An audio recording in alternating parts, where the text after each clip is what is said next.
So, from which user we have to start the installation? Obviously, that is root user. Then, what are the users that are created during the HANA installation? One is SID ADM user, one is uh, SAP ADM user. Both these are OS users, and one system DB user is created, while tenant DB you have to create manually afterwards. Okay, how to stop and start the HANA database? You can use SAP control command or HDB start or HDB stop.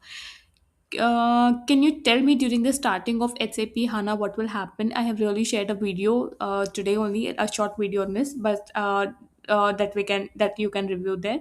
Okay, what is the meaning of delta merge? Delta merge is the process during which data moves from data storage to main storage. Just as I mentioned previously, that the data and log directories are a part of persistent layer or a disk. Similarly, main storage and data storage are a part of RAM. Okay. What is save point? Save point is a process during which the data from the main memory is moved to disk, like the process in which the data is moved to data directory, that is persistent layer, is called as save point. Here we also have a thing called snapshot that we will cover in the later videos. Okay. Backup type. What are the backup types? The backup types are data backup, log backup, incremental, and differential. Incremental and differential are a part of delta backup only.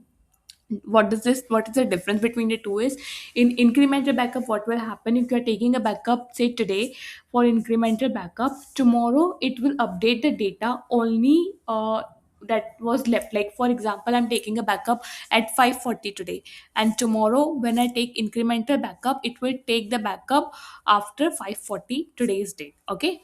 But in differential backup, what will happen? Differential backup will take the data backup after last full backup. For example, if I have taken a backup on Saturday for the full DB, and after that from Monday to Friday I have taken incremental backup, and after that on Saturday I decided I have to take the differential backup.